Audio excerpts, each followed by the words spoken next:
报告了，这个把龙江我来下要嘞。 မကွေးတိုင်းတွင်စစ်ရေးပြင်းထန်နေပြီးပြည်သူစစ်မှုရန်စင်းတွေထိခိုက်ဒေဆုံးထွက်ပြေးမှုတွေများနေတာကြောင့်တပ်သားလိုအပ်ချက်ဖြစ်တင်းနိုင်ဖို့ရွေးတုဆိုရက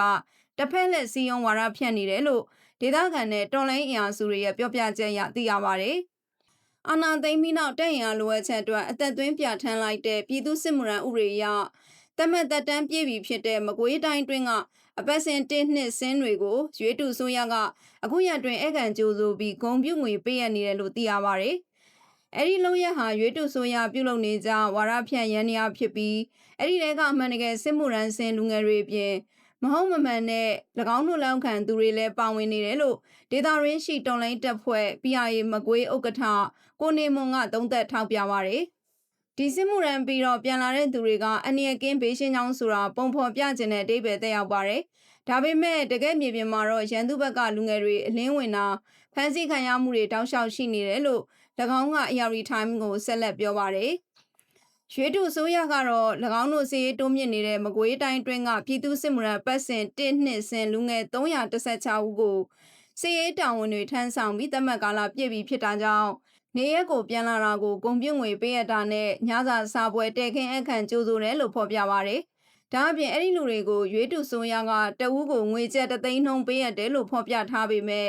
ရရှိသူနေပါပြီးလက်ရှိချိန်ထိစစ်မှုရန်ပေါ်တာဆွဲအတင်းအဓမ္မဖမ်းဆီးခံရတဲ့လူငယ်များစုမှာအဆက်အသွယ်မရသေးဘူးလို့မိသားစုနဲ့နှိစက်တဲ့ဒေသခံတွေစီကသိရပါတယ်။ရွေးတုဆိုရဟာပြည်သူစစ်မှုရန်ပတ်စဉ်တစ်ခုကိုလူငယ်ဥယေ9000လောက်အနည်းဆုံးဖမ်းဆီးစုဆောင်းနေပြီးမကွေးတိုင်းပောင်ဝင်နိုင်ငံတော်ဝန်စစ်မြေပြင်မှာထိခိုက်သေးဆုံးအလင်းဝင်ထွက်ပြေးဖမ်းဆီးခံရမှုတွေကြောင့်အဲ့ဒီလူငယ်တွေပျောက်ဆုံးနေတယ်လို့အစီရင်ခံစာတွေကသိရပါတယ်။အဲ့ဒီလူငယ်တွေအခြေအနေကိုဖုံးကွယ်ထိန်ချန်ပြီးအိမ်ပြန်လာနိုင်သူလူငယ်တချို့နဲ့ရွေးတုဆိုရကဝါရဖြန့်နေသလိုတစ်ဖက်မှာလည်းတပ်သားအသစ်စုဆောင်းရရှိရေးလက်အောက်ခံစစ်တပ်ရဲအုပ်ချုပ်ရေးမှုပြည်သူစစ်စတာတွေကညွှန်ကြားအမိန့်ပေးခိုင်းစေနေပါတယ်။လက်ရှိမှာမကွေးတိုင်းတွင်စစ်ရေးအခြေအနေဟာမြိုင်ပေါက်ပခုတ်ကူနေရီကန်မင်းနှုံးစတဲ့ဒေသတွေမှာတိုက်ပွဲတွေပြင်းထန်နေပြီးရွေးတုဆိုရစစ်တပ်ရဲ့စစ်ကြောင်းတွေတိုက်ခိုက်ခံနေရတာကြောင့်အင်အားဖြည့်တင်ပြီးစစ်ကူပို့နေရပါတယ်။အခုဝါရဖြန့်မှုဟာလည်းမကွေးစကိုင်းအပြင်ကချင်ချင်းရခိုင်စတဲ့ဒေသတွေကစစ်ရေးပြင်းထန်နေမှုတွေတိုက်ရိုက်သက်ဆိုင်နေပြီးရွေးတုဆိုရအနေနဲ့တပ်သားအသစ်တွေရရှိဖို့တစ်ဖက်လက်စုဆောင်းစည်းရုံးနေတာမျိုးဖြစ်နိုင်တယ်လို့တော်လိုင်းအင်အားစုတွေစီကသိရပါတယ်ရှင်။